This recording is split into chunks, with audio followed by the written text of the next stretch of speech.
सभी को जय जिनेन्द्र।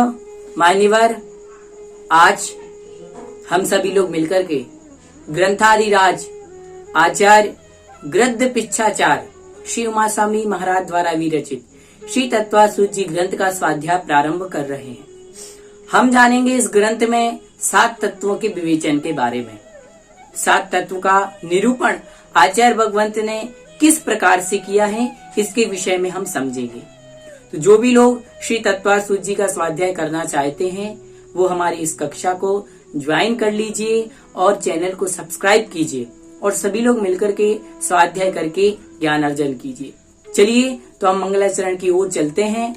जब भी कोई ग्रंथ प्रारंभ करते हैं तो मंगलमय वातावरण बनाने के लिए मंगलाचरण करते हैं। तो आइए हम इस ग्रंथ के लिए बड़ा मंगलाचरण प्रारंभ करते हैं। चलिए। ओम नमः सिद्धेभ्यः, ओम नमः सिद्धेभ्यः, ओम नमः सिद्धेभ्यः। ओकारं बिंदु संयुक्तं नित्यं ध्यायन्ति योगिनः कामदं मोक्षदं चैव। ओंकाराय नमो नमः। अविरल शब्द घनौघा प्रक्षालित सकल भूतल कलंका मुनिभिरुपासित तीर्था सरस्वती हरति नो दुरितम्। अज्ञानतिमिरान्धानां ज्ञानाञ्जनशलाकया चक्षुरुन्मीलितं येन तस्मै श्री गुरवे नमः। तस्मै श्री गुरवे नमः। तस्मै श्री गुरवे नमः। श्री परम गुरवे नमः। परंपराचार गुरुभ्यो नमः। सकल कलुष विध्वंसकम श्रेयसां परिवर्धकम धर्म संबंधकम भव्य जीव मनः प्रतिबोध कारक विदम शास्त्रम श्री अस्माकं श्री तत्वासुत जी नामधेयम्। अस्य मूल ग्रंथ कर्तारः श्री सर्वज्ञ देवास, तदुत्तर ग्रंथ कर्तारः श्री गणधर देवा प्रति गणधर देवा। तेषां वचनानुसार मासाद्य आचार्य भगवंत श्री गद्य पिच्छाचार्य उमा स्वामी भगवान विरचित श्रोतारः सावधानतया शृण्वन्तु। मंगलम भगवान वीरो मंगलम गौतमो गणी मंगलम कुंद कुंदाद्यो जैन धर्मोस्तु मंगलम। सर्वमंगल मांगल्यम सर्वकल्याणिकारिकम प्रधानम सर्वधर्माणां जैनं जयतु शासनम्। जैनं जयतु शासनम्। जैनं जयतु शासनम्। मोक्षमार्गस्य नेतारं वेत्तारं कर्मभूभृतां ज्ञातारं विश्वतत्त्वानां वन्दे तद्गुणलब्धये। वन्दे तद्गुणलब्धये। वन्दे तद्गुणलब्धये। जय बोलिए देवादिदेव इखजारा श्री बड़े बाबा आदिनाथ भगवान की जय। द्वादिशांग जिनवाणी माता की जय। आचार्य भगवंत गद्य पिच्छाचार्य उमा स्वामी मुनि महाराज की जय। श्री तत्वासुत जी महाग्रंथादिराज की जय। मान्यवर, हम जो ग्रंथ पढ़ने वाले हैं उसका नाम है श्री तत्वासुत जी। और जब भी कोई हम बड़ा ग्रंथ पढ़ते हैं तो हम हमेशा एक नियम अवश्य लेते हैं। इसलिए हम श्री तत्वासुत जी ग्रंथ का स्वाध्याय प्रारंभ कर रहे हैं। तो सभी को अपनी अपनी इच्छानुसार जब तक यह ग्रंथ का स्वाध्याय पूरा ना कर ले रहे हैं तब तक एक नियम आपको जरूर लेना है। इस बात का विशेष ध्यान रखना। दूसरी बात, हमने जो मंगलाचरण किया है, यह मंगलाचरण करने का मुख्य कारण है परिणामों की निर्मलता। यदि आप तत्वासुत जी ग्रंथ का स्वाध्याय कर रहे हैं और हमारे भावों में परिणामों में निर्मलता नहीं आती है तो ग्रंथ का स्वाध्याय करना हमारा निरर्थक हो जाएगा। इसलिए इस ग्रंथ का स्वाध्याय करें और अपने जीवन में परिवर्तन अवश्य लाएं। चलिए अब चलते हैं तत्वार्थ सूत्र इस ग्रंथ के विवेचन की ओर कि आखिर इस ग्रंथ का जो नाम रखा गया है तत्वार्थ सूत्र, इसका अर्थ क्या है। तो हम समझते हैं इसका अर्थ। तत्व अर्थ सूत्र, संधि विच्छेद करेंगे। तत्व अर्थ सूत्र। तत्व अर्थात तस्य भावस्तत्वम, मतलब उसका भाव। किसका भाव? अर्थस्य, अर्थ का। तत्व अर्थ सूत्र। यहाँ पर जो तत्व का अर्थ है वह है भाव और अर्थ इसका अर्थ है पदार्थ। जो पदार्थ का भाव है वह कहलाता है तत्वार्थ। और सूत्र अर्थात जो सूत्र रूप में निबद्ध है, सूत्र रूप में लिखा गया है, वह है तत्वार्थ सूत्र। जहां पर पदार्थ के भाव का प्रतिपादन सूत्र रूप में किया गया है, वह ग्रंथ का नाम है तत्वार्थ सूत्र। ठीक है। अब तत्वार्थ सूत्र के कर्ता कौन है, रचयिता कौन है? तो इनके बारे में कहा जाता है इसके रचयिता आचार्य भगवंत उमा स्वामी मुनि महाराज हैं। लेकिन जब हम मूल ग्रंथों को देखते हैं, जैसे श्री सठखंडागम ग्रंथ जी, तो सठखंडागम जी ग्रंथ में नाम आया है श्री गृध्र पिच्छाचार्य। क्या नाम आया है? श्री गृध्र पिच्छाचार्य। और भी जो आचार्य विद्यानंदी मुनि महाराज ने 7वीं शताब्दी में ग्रंथ की रचना की, उस ग्रंथ में भी उन्होंने गृध्र पिच्छाचार्य नाम लिया। पुराने जो पूर्वाचार्य हैं उन्होंने गृध्र पिच्छ नाम दिया। ठीक है, इसलिए मुख्य नाम हमें याद रखना है गृध्र पिच्छ। उमा स्वामी महाराज नाम तो है ही। अब कोई भी ग्रंथ की रचना करते हैं तो उस ग्रंथ के कर्ता और ग्रंथ के विषय में संपूर्ण जानकारी हमें होना चाहिए। तो हम सबसे पहले ग्रंथकर्ता आचार्य भगवंत उमा स्वामी के बारे में पढ़ते हैं। आचार्य उमा स्वामी के परिचय के विषय में हमें ज्यादा तो नहीं मिलता है, लेकिन 1-2 बातें अवश्य मिलती हैं। उन्हीं बातों के ऊपर हम अपना ध्यान केंद्रित करेंगे। सबसे पहले इनके विषय में आता है कि आप आचार्य भगवंत जिन्होंने 84 पहाड़ों की रचना की, ऐसे कुंद कुंद मुनि महाराज के आप कौन थे? शिष्य थे। और विक्रम की पहली शताब्दी में, विक्रम की प्रथम शताब्दी के उत्तरार्ध और द्वितीय शताब्दी के पूर्वार्ध में आपका समय रहा है। मतलब प्रथम शताब्दी के उत्तरार्ध और द्वितीय शताब्दी के पूर्वार्ध में आपका समय रहा है। और आपको श्वेतांबर परंपरा में उमा स्वाति के नाम से और आचार्य गृध्र पिच्छ के नाम से भी पहचाना जाता है। आपको कहा जाता है कि आचार्य कुंद कुंद भगवान का, कुंद कुंद स्वामी का आचार्य पद मिला था। आपने 18 वर्ष की आयु में दीक्षा ग्रहण की। 43 वर्ष की आयु में आप आचार्य पद पर आसीन हुए और 40 वर्ष 8 दिन तक आपने आचार्य पद को सुशोभित किया और आपकी कुल आयु लगभग 84 वर्ष रही। यह आचार्य उमा स्वामी महाराज का परिचय हो गया।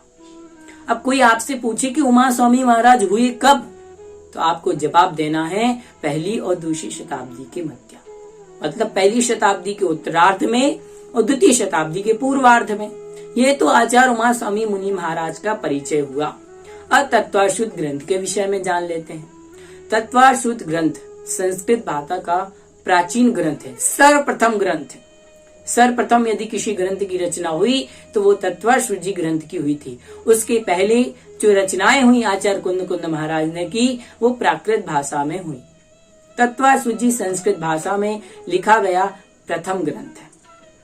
और इस ग्रंथ में 10 अध्याय हैं और संपूर्ण 10 अध्याय में 357 सूत्र इस अध्याय में है। और यह ग्रंथ एक जंजीर के समान बतलाया गया है। क्यों? एक एक सूत्र जैसे जैसे आगे बढ़ता है वैसे कड़ी से कड़ी क्या होती है? जुड़ती जाती है। इस ग्रंथ को आचार्य भगवंत विद्यासागर जी महाराज जैन धर्म की कुंजी अर्थात चाबी कहते हैं। जब तक यह ग्रंथ कोई व्यक्ति नहीं पढ़ता है उसे जैन धर्म का ज्ञान हो ही नहीं सकता। समझ गए? इसलिए तत्वार्थ सूत्र जी ग्रंथ पढ़ना हमारे लिए बहुत ही अनिवार्य है। अब सूत्र किसे कहते हैं इसे भी हम समझ लेते हैं। जिसमें कम अक्षरों में पूर्ण अर्थ हो, कम अक्षर हो और अर्थ पूर्ण विराजमान हो, वह कहलाता है सूत्र। जिसके पेट में अनंत और गूढ़ अर्थ विद्यमान हो, वह कहलाता है सूत्र। जो गागर में सागर भर देवे, वह कहलाता है सूत्र। जो सुई में धागा पिरो देवे, वह कहलाता है सूत्र। इसी प्रकार से इस जो तत्वार्थ सूत्र जी ग्रंथ है, इसमें छोटे छोटे सूत्रों में अनंत अर्थ विद्यमान है। देखा होगा आपने तत्वार्थ सूत्र जी ग्रंथ के ऊपर श्री सर्वार सिद्धि जी, राज वार्तिक जी, श्लोक वार्तिक जी और गंधहस्ती महाभाष्य जैसे महान ग्रंथों को लिखा गया। महान ग्रंथों की टीका इस ग्रंथ के ऊपर हुई। सर्वाधिक टीका यदि किसी ग्रंथ पर हुई तो वो श्री तत्वासुद्धि ग्रंथ ही है। इसलिए यह ग्रंथ हमारे लिए पूजनीय है, विनय करने योग्य है और अपने आचरण में लाने योग्य है। अब इसमें 10 अध्याय हैं और 10वें अध्याय में 7 तत्वों का वर्णन है। तो समझते हैं कौन कौन से अध्याय में किस किस तत्व का वर्णन है। प्रथम अध्याय से लेकर के 4 अध्याय तक जीव तत्व का वर्णन है और 5वें अध्याय में अजीव तत्व का वर्णन है। 6वें एवं 7वें अध्याय में आश्रव तत्व का वर्णन है एवं 8वें अध्याय में बंध तत्व का और 9वें अध्याय में संवर और निर्जरा और 10वें अध्याय में 9 सूत्रों के माध्यम से मोक्ष तत्व का निरूपण किया गया है। अब इस ग्रंथ के बारे में और विशेष समझते हैं। जैसे कि अभी हमने जाना बहुत सारी टीकाएं लिखी। तो श्री सर्वासिद्धि जी एक टीका आचार्य पूज्यपाद स्वामी महाराज ने लिखी। तत्वार्थ वार्तिक आचार्य अकलंक स्वामी महाराज ने लिखी।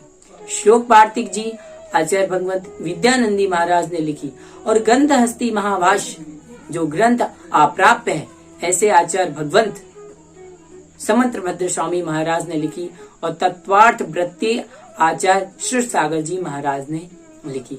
इस प्रकार से इस ग्रंथ पर टीकाएं हुई। अब इस ग्रंथ में कौन से अनुयोग का वर्णन है, यह प्रश्न भी आया।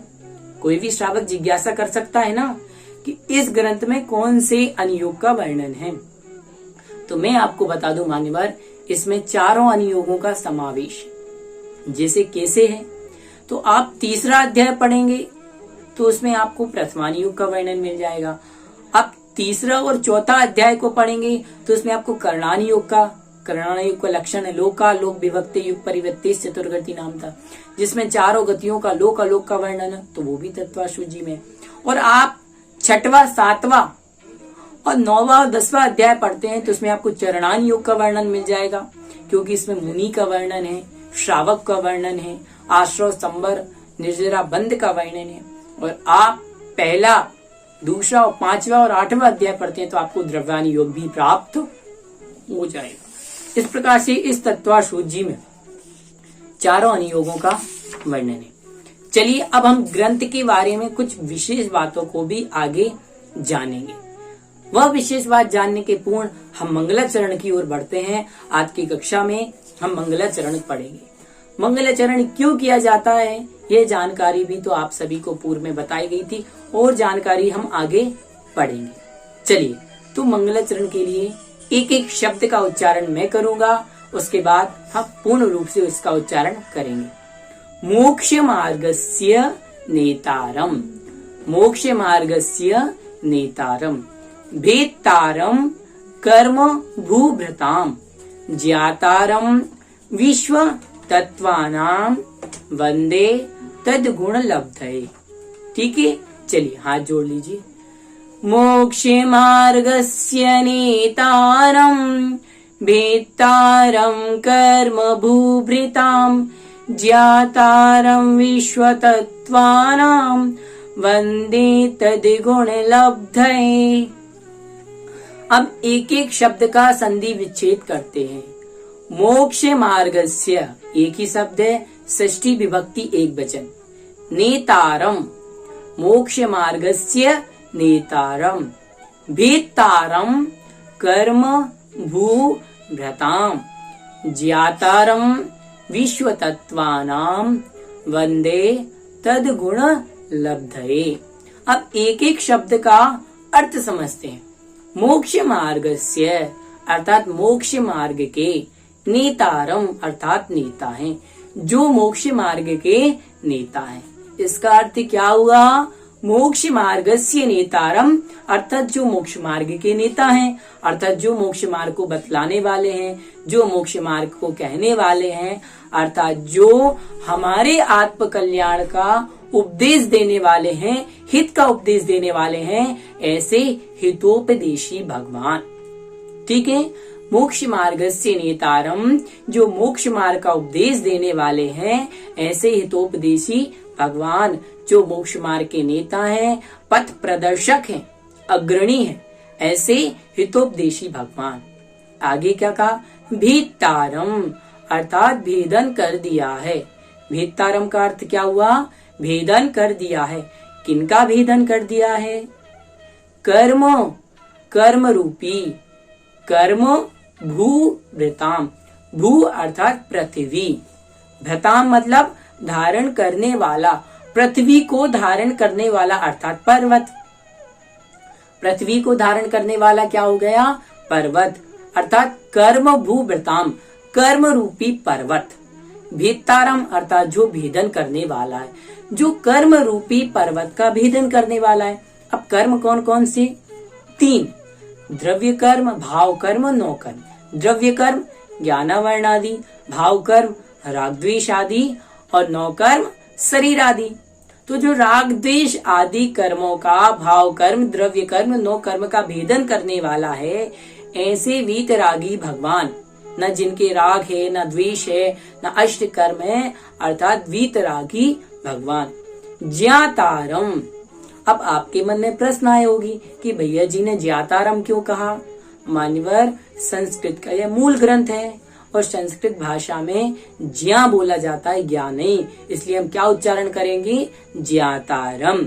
ज्ञातारम अर्थात जो जानने वाले हैं, सब कुछ जानने वाले। क्या जानने वाले हैं, विश्व तत्वानाम, जो संसार के समस्त तत्वों को जानने वाले हैं। संसार मतलब केवल हमारा भारत ही नहीं और अमेरिका ही नहीं, मतलब तीनों लोकों को, जो तीनों लोकों को और अलोक, लोकाकाश अलोकाकाश, तीनों लोकों के बाहर जो अलोक है उसको भी स्पष्ट रूप से जानने वाले हैं, ऐसे सर्वज्ञ भगवान। अब 3 विशेषण हमें प्राप्त होते हैं। कौन कौन से, सबसे पहले मोक्ष मार्ग से नेतारम, जो मोक्ष मार्ग के नेता है, अर्थात क्या हो गया, हितोपदेशी। फिर आगे आया भेत्तारम कर्म भूभृताम, जिन्होंने कर्म रूपी पर्वत को भेद दिया, अर्थात जो वीतराग हैं। फिर आया ज्ञातारम विश्व तत्वानाम, जो तीनों लोकों के तत्वों को जानते हैं, अर्थात सर्वज्ञ। ऐसे भगवान को मैं क्या करता हूँ, वंदे अर्थात नमस्कार करता हूँ। कौन नमस्कार करते हैं, आचार्य उमा स्वामी महाराज। अब नमस्कार क्यों किया, नमस्कार करते हैं तो उसका कोई ना कोई कारण होता है। तो उन्होंने कहा वंदे तद गुण लब्ध है, हे भगवान मैं आपके गुणों की प्राप्ति के लिए मैं आपको क्या कर रहा हूँ, नमस्कार कर रहा हूँ।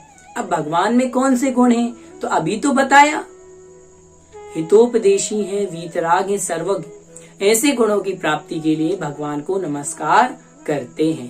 तो इस प्रकार से यह मंगलाचरण हुआ। ठीक है, अब फिर किसी के मन में प्रश्न आएगा, मंगलाचरण का मतलब तो बताया नहीं और मंगलाचरण पूर्ण बता दिया।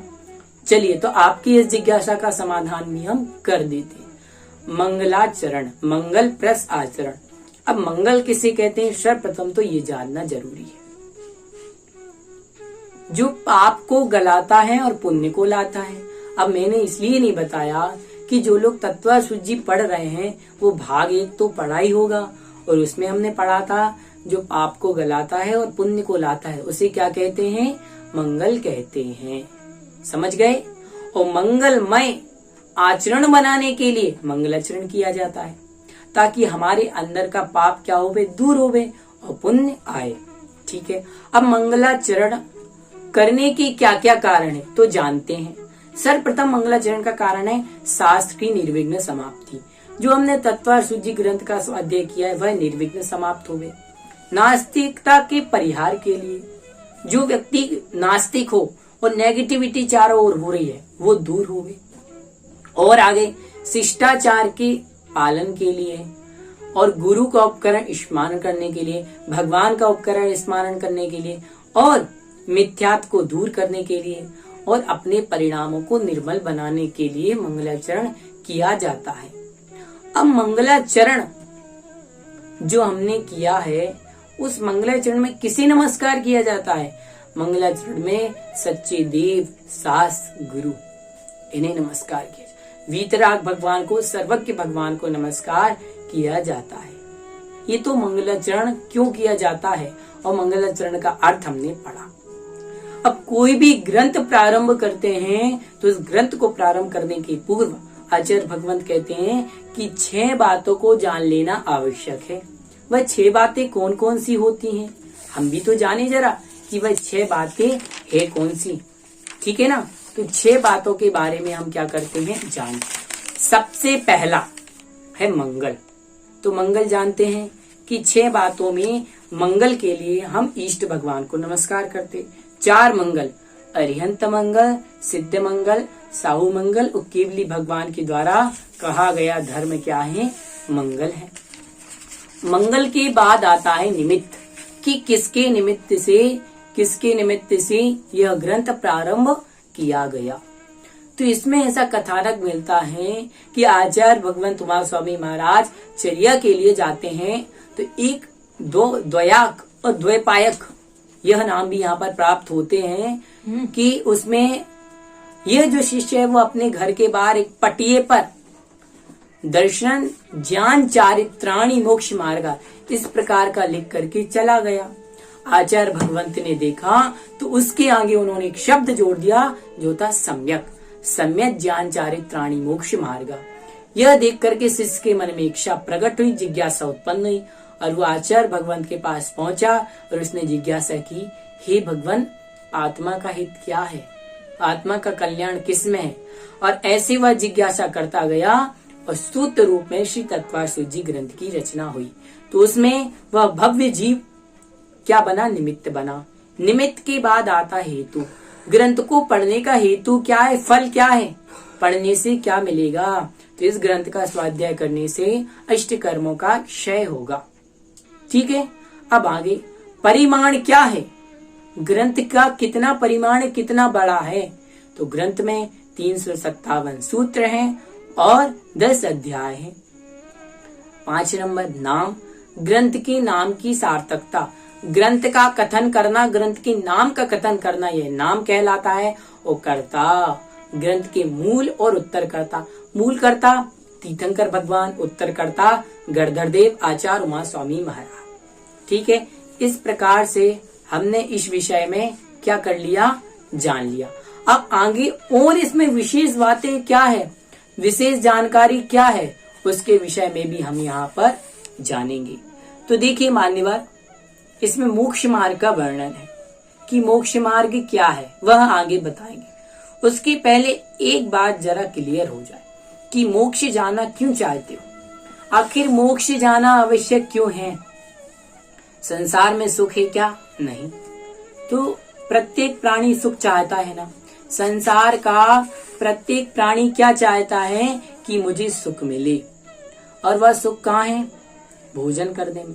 भोजन करने के बाद कितनी देर का सुख, आधे घंटे, 1 घंटे, 2 घंटे बाद फिर भूख। सुबह उठे, रात भर सोया, आराम किया, सुबह लगता है और सो ले वे। काम करने कौन जाए, महिलाएं सोचती हैं भोजन कौन बनाए, श्रीमान जी सोचते हैं काम करने कौन जाए। तो संसार में एकमात्र भी सुख नहीं है। विषयों का सेवन करता है व्यक्ति, उसे आनंद आता है, लेकिन कुछ क्षण बाद पुनः विषयों की इच्छा प्रकट होने लगती है। तो संसार में सुख नहीं। अब सुख कहाँ है, सुख है मोक्ष में। और मोक्ष कैसा है, मोक्ष भी अनेक प्रकार का है। जैन धर्म का मोक्ष है, सांख्य दर्शन का मोक्ष है, बौद्ध दर्शन का मोक्ष है, चारवाक दर्शन का मोक्ष है, हर धर्म का मोक्ष है। अब बात आपके सामने है कि आप कौन से धर्म का कौन सा मोक्ष चाहते हैं। अब क्या कहते हैं, बौद्ध दर्शन कहता है कि आत्मा के जो 9 विशेष गुण होते हैं उन गुणों का अभाव होना मोक्ष है। जैसे बुद्धि, सुख, दुख आदि जो 9 गुण है। अब बताइए मान्यवर, बुद्धि का अभाव हो जाएगा, गुण का अभाव हो जाएगा, सुख का अभाव हो जाएगा, तो व्यक्ति सुख तो चाह रहा है, तो सुख से रहित मोक्ष चाहिए क्या। ठीक, आपकी इच्छा। उसके बाद बौद्ध दर्शन। बौद्ध दर्शन भी मान्यता है, बौद्ध दर्शन की मान्यता है कि जिस प्रकार से दीपक बुझने के बाद बिल्कुल शांत हो जाता है, वैसे ही तो सोचिए ज्ञान से रहित आत्मा कैसे मोक्ष होगी। ज्ञान से रहित आत्मा, जहां ना ज्ञान है ना दर्शन है, ऐसा भी कोई मोक्ष है क्या। उसके बाद सांख्य मत, चैतन्य है लेकिन ज्ञान से रहित, वहां भी ज्ञान नहीं है। जैन दर्शन कहता है आत्मा टंकुत्कीन जाणक भाव ज्ञायक स्वभावी है। अरे अनंत ज्ञान, अनंत रोशन, अनंत वीर, अनंत सुख, आगुरु अव्यावादत्व, सूक्ष्मत, आगुरु लघुत, ये गुणों की प्राप्ति होने का नाम ही तो मोक्ष। और ये गुण ही नहीं रहेंगे तो फिर किस काम का मोक्ष। समझ गए? इसलिए सच्चा मोक्ष क्या है? यही है सर्व कर्म विप्र मोक्षो मोक्षा। श्री सर्वा सिद्धि में आचार्य भगवंत पूज्यपाद स्वामी महाराज ने कही सभी कर्मों का क्षय हो जाना। अब जब 8 कर्मों का क्षय होगा तो कुछ ना कुछ तो प्राप्त होगा ना। ज्ञानावर्णी का क्षय हुआ तो अनंत ज्ञान, दर्शनावर्णी का चरण हुआ तो अनंत दर्शन। इस प्रकार से 8 गुणों के क्षय से 8 गुण प्राप्त होते हैं। इस प्रकार से यह मोक्ष मार्ग का वर्णन हुआ।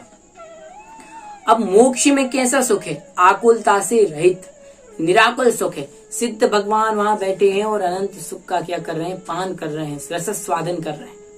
किंचित मात्र भी दुख नहीं है। हम तो 1 पुस्तक पढ़ते हैं, 2 पुस्तक पढ़ते हैं, भगवान ने तो तीनों लोकों को दर्पण के समान जान लिया। यह यहाँ पर मोक्ष। अब मोक्ष सबको जाना है ना, मुझे पता है सब कहेंगे, लेकिन मोक्ष ऐसे नहीं जा सकते।